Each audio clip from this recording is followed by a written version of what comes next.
I get lost in my thoughts while I'm studying again and again and never end up getting what I want to get done. But imagine you could eliminate all levels of distraction from your work and single-handedly focus on one task. And I know that idea might be unfathomable to some of you because this is how you work. You start working, oh, this is an important work, I need to focus. 2 seconds later you think, oh, I need to check that message from my friend. No, I need to focus.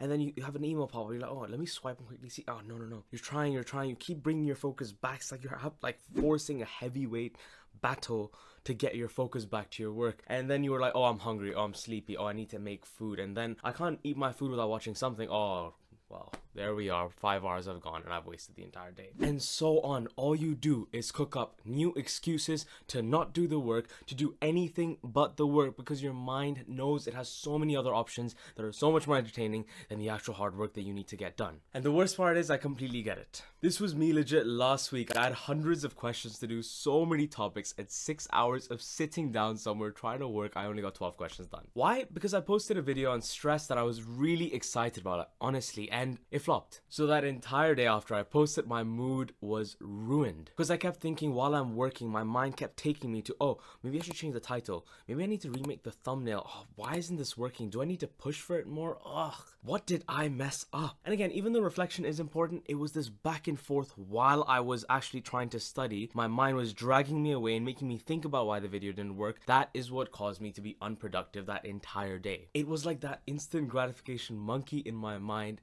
was continuously rerouting what I had to get done and not letting me do anything. I had no control. So yeah, I got pissed at myself. I was annoyed until I remembered one single rule. I implemented the simple single rule the very next day and it worked. It allowed me to focus regardless of the thoughts. Here it is. Whenever you're studying, what you do is have a post-it note on your laptop or your desk. And the second you have a distracting thought, whether it's something you have to do or plan or say or something you even feel, what you do is write it down on that post-it note and then immediately get back to the task you're doing at hand. Every thought, every distraction that comes up while you're working, you write it down on the post-it note on your laptop or on your desk, and you keep doing it for 2 hours, 3 hours, as long as you can focus. And only after you've done the scheduled work that you needed to finish, do you then go to that list of thoughts and work through it. I call it scheduled worry time. You go through each and every thought and you try and fix it, whatever you need to work through, whether it's something you felt, okay, why did I feel that? If it's something you need to do, then you get it done in that 15-20 minutes time for that scheduled worry time. You're allowed to indulge in whatever distractions your mind was throwing at you. This is the scheduled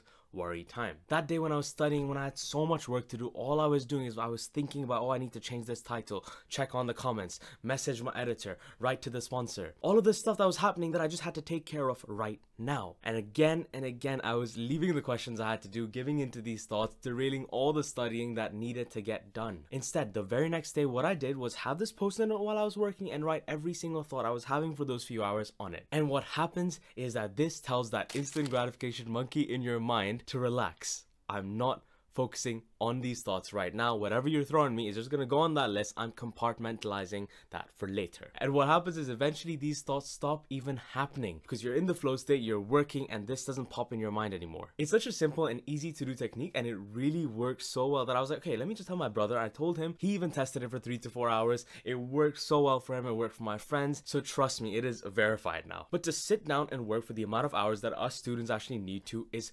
horrendous for our back and for our health, and that is where something like a standing desk can really come clutch. FlexiSpot have kindly sent me their new standing desk E7 Premium series, and honestly, when they told me they were gonna send me this, I was so gassed. Using this desk plus some of the other accessories they sent over has been a dream. You can adjust the desk from sitting to standing. It has 4 presets, so it remembers 4 different heights that you set the desk on. It has a very smooth motorized system. It's very sturdy as well, and that bamboo top finish is absolutely lovely. Honestly, in every video of mine, I tell you guys to go work at cafes and stuff because working at home is so static. For me, my setup was kind of boring and I'd get distracted easily, but honestly, ever since I got this desk, I put it up in an open space, I upgraded the vibes, and I've never been this excited to actually start working again. It's amazing to have this option of standing, and it's a very nice and healthy way to improve your productivity. So I'd highly recommend getting this desk if you can afford it. It's a good investment that you can make into your education. Check FlexiSpot out for a bunch of their other products as well, but if you decide to get the desk, please use the link in the description because I get a little bit of a kickback from it. Help support the channel, and let's get right back into the video. Now for the times that post-it note technique doesn't work, the thoughts are too quick, you're getting too distracted, you're at home, this is the second rule. But for this one, what you need to understand is that your mind has two people in there. One, a logical person that is planning and telling you what to do and telling you the right things to do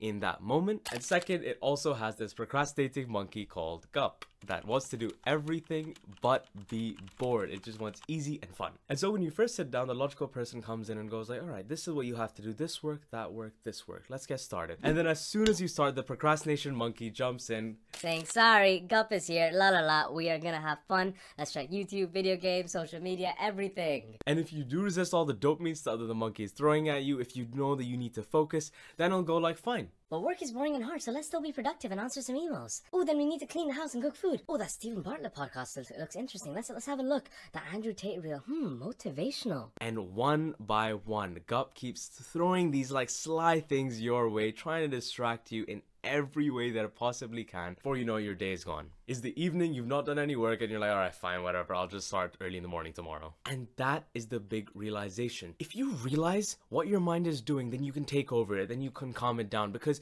all it is doing is throwing options at you until you decide to pick one, because it doesn't want you to work. So the second rule, which I think I learned from a Neil Iyer book, I think it was called Indistractable, is that if you don't want to work, then don't work. If you don't feel like studying, then don't. But you also can't do anything else. Well, you can sleep, or you can do nothing, or you can study. Those are the three options. All of the dopamine stuff is off the table, all the random tasks are off the table. And the thing is, this rule worked. I used to do it back in the day when I was stuck in this rut of time waste. If I didn't feel like working, then fine.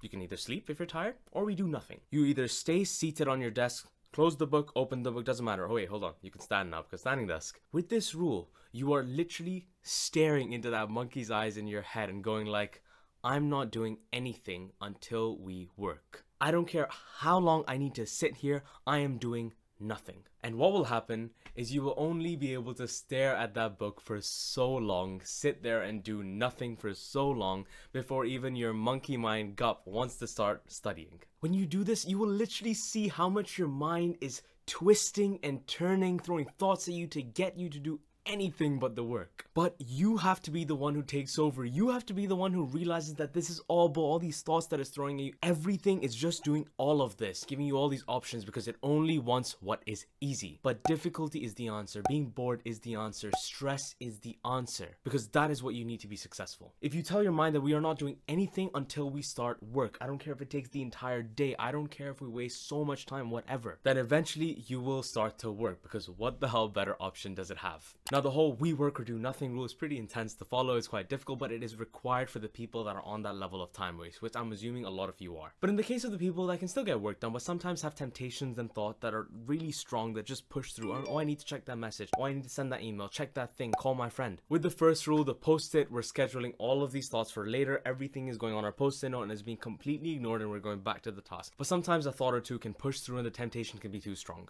If so, the solution there isn't to just go like, shut up and work, you need to start work, focus, focus, focus. Ignore. The solution is, okay, cool, we can do whatever we want, we can call our friend, do that thing that's stuck on our mind, that's fine. But we can't do it right now. Let's do the thing that's really on our mind in 10 minutes. That's the rule. And what that 10-minute rule does is that it gives you autonomy. You decide. The mistake people make is the full abstinence thing. Oh, I'll never eat junk food again. I'm throwing my phone away. I'm locking my door, deleting all apps. I need to go monk mode. When that's not really realistic. Habits are stuck in your head. You can't change them. You can only replace them. So in this case, what you do, you just say, okay, I'm an adult. And because I'm an adult, because I can choose what to do, I am choosing not to go off track for the next 10 minutes. Then I can give into whatever I want. And the best part is that if you delay the temptation for even a little bit, you usually get over and just want to continue whatever the work you're doing. This third rule teaches you to delay gratification by a little bit and gives your mind autonomy. All of these three rules teach you to have a conversation with that monkey in your mind and help you get more control over it than it has over you. Implementing them is super easy as well. Well, rule 1 and 3 are pretty easy, but rule 2 is actually very difficult to do because of our messed up attention spans. But But after that difficulty bit, after you see your mind squirm for options, oh, I need to do this,